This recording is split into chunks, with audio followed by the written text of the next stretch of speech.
Chapter 33. Kitty made the acquaintance of Madame Stahl too, and this acquaintance, together with her friendship with Varenka, did not merely exercise a great influence on her, it also comforted her in her mental distress. She found this comfort through a completely new world being opened to her by means of this acquaintance, a world having nothing in common with her past, an exalted, noble world, from the height of which she could contemplate her past calmly. It was revealed to her that besides the instinctive life to which Kitty had given herself up hitherto, there was a spiritual life. This life was disclosed in religion, but a religion having nothing in common with that one which Kitty had known from childhood, and which found expression in litanies and all-night services at the widow's home, where one might meet one's friends, and in learning by heart Slavonic texts with the priest. This was a lofty, mysterious religion connected with a whole series of noble thoughts and feelings, which one could do more than merely believe, because one was told to, which one could love. Kitty found all this out not from words. Madame Stahl talked to Kitty as to a charming child that one looks on with pleasure as on the memory of one's youth. And only once she said in passing that in all human sorrows nothing gives comfort but love and faith, and that in the sight of Christ's compassion for us no sorrow is trifling, and immediately talked of other things.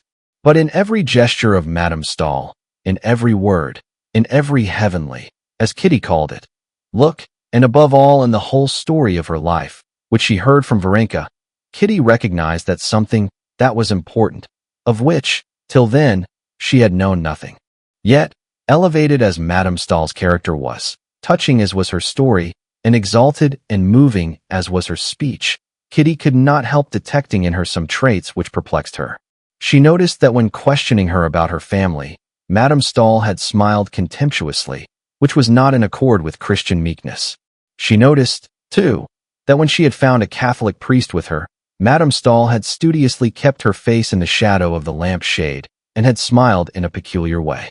Trivial as these two observations were, they perplexed her, and she had her doubts as to Madame Stahl.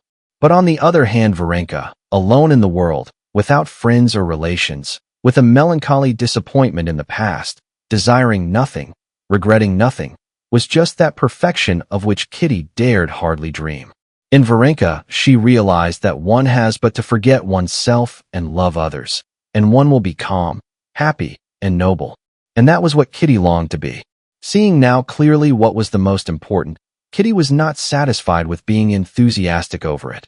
She at once gave herself up with her whole soul to the new life that was opening to her.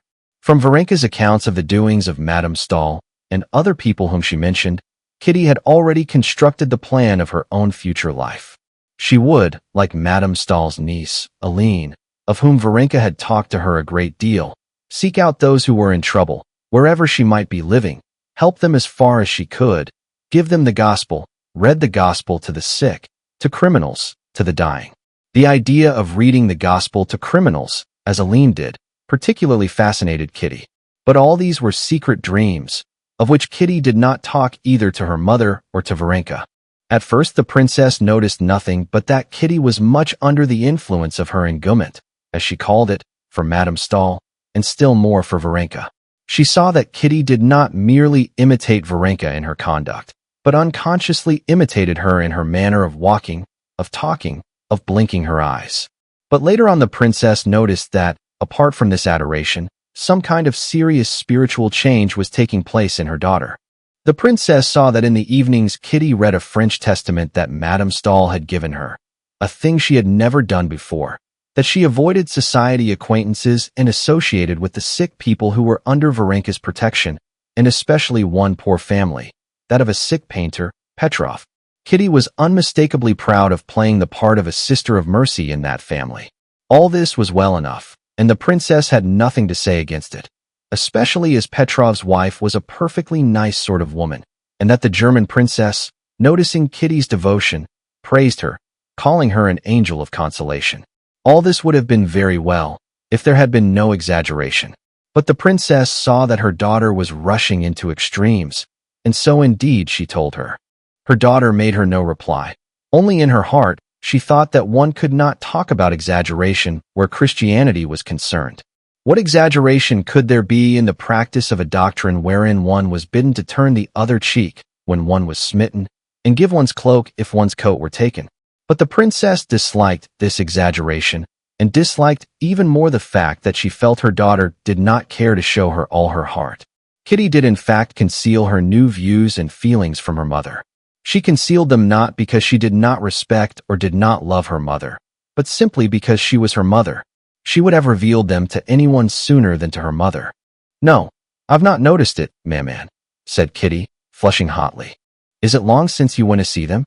"We're meaning to make an expedition to the mountains tomorrow," answered Kitty. "Well, you can go," answered the princess, gazing at her daughter's embarrassed face and trying to guess the cause of her embarrassment. "Kitty, haven't you had some misunderstanding with the Petrovs?" said the princess, when they were left alone. "Why has she given up sending the children and coming to see us?" Kitty answered that nothing had happened between them, and that she could not tell why Anna Pavlovna seemed displeased with her. Kitty answered perfectly truly. She did not know the reason Anna Pavlovna had changed to her, but she guessed it.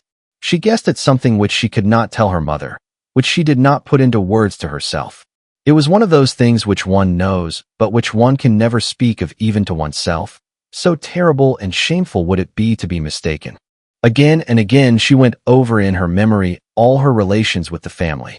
She remembered the simple delight expressed on the round, good-humored face of Anna Pavlovna at their meetings.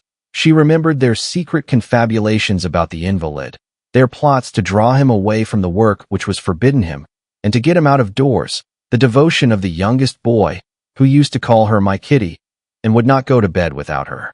How nice it all was.